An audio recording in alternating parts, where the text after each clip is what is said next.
Lord Russell, what is philosophy? Well, that's a very controversial question. I think no two philosophers will give you the same answer.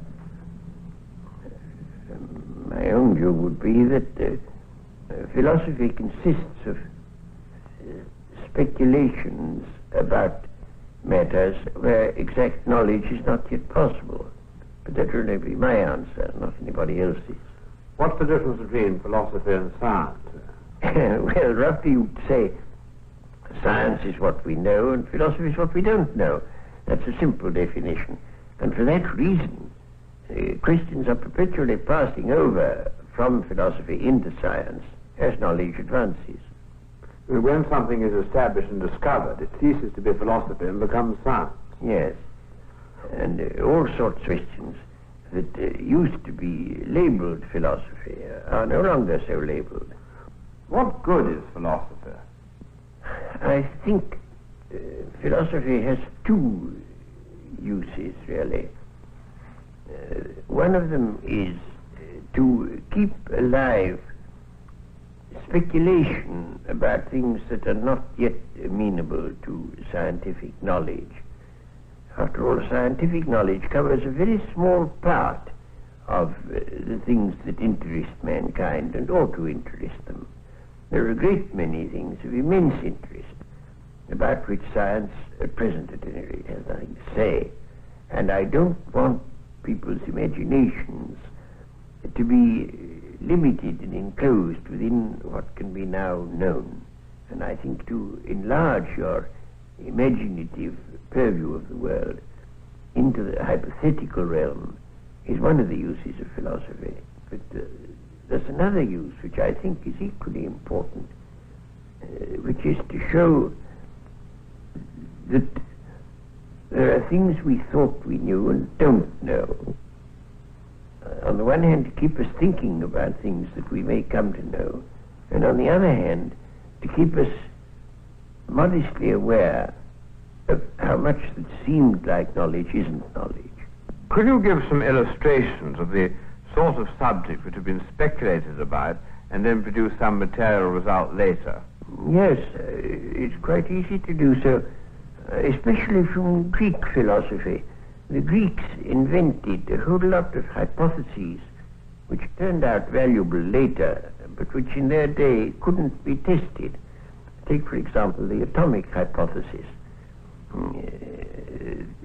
Democritus invented the atomic hypothesis that matter consists of little atoms. And after about 2,000 years, rather more than that, it turned out that this was the right scientific view. But in his day, it was merely a suggestion. But didn't Plato think that Democritus's theory about atoms was a lot of nonsense? Plato was horrified by him, said all his books ought to be burnt, because Plato didn't like science. He liked mathematics, but he didn't like anything else that was scientific. Now, in this way, philosophy, in a sense, becomes a kind of servant of science. Well, that's part of it. But, of course, it isn't only a servant of science, because there are a number of things that science can't deal with. All questions of values, for example. Science won't tell you what is good and what is bad. Tell you what is good or bad as an end, and not just as a means. But what change has there been over the years in the attitude of philosophers and the public to philosophy, would you say? Well, that depends upon the school of philosophy that you're thinking of. In Plato and in Aristotle, both of them, the main thing was an attempt to understand the world. And that, I should say personally, is what philosophy ought to be doing. But then you come on to the Stoics, and their emphasis was mainly on morality. That you ought to be stoical, you ought to endure misfortunes patiently. And that came to be the popular use of a philosopher. Would you say that Marx was a philosopher? Well, he was certainly in a sense a philosopher. But now there you have an important division among philosophers. There are some philosophers who exist to uphold the status quo. and others who exist to upset it, and Marx, of course, belongs to the second lot. For my part, I should reject both those as being not the true business of a philosopher. And I should say the business of a philosopher is not to change the world, but to understand it, which is the exact opposite of what Marx said. What kind of a philosopher would you say you are? Well, the only label I've of is logical atomist, but not very keen on the label. I've rather avoided labels. What does that mean, a logical atomist? It means, in my mind, that the way to get at the nature of any subject matter you're looking at is analysis, and that you can analyze until you get to things that can't be analyzed any further, and those would be logical atoms. I call them logical atoms because they're not little bits of matter. They're the, so to speak, ideas out of which a thing is built up. What is the main trend of philosophy today? Well, one would have to distinguish there between English-speaking countries and continental European countries. The trends are much more separate than they used to be, very much more. In English-speaking countries, and especially in England, there is a new philosophy which has arisen, I think, through the desire to find a separate field for philosophy. In what I was saying a moment ago, it would appear that philosophy is merely incomplete science, and there are people who don't like that view. They want to have science have a sphere, philosophy have a sphere to itself.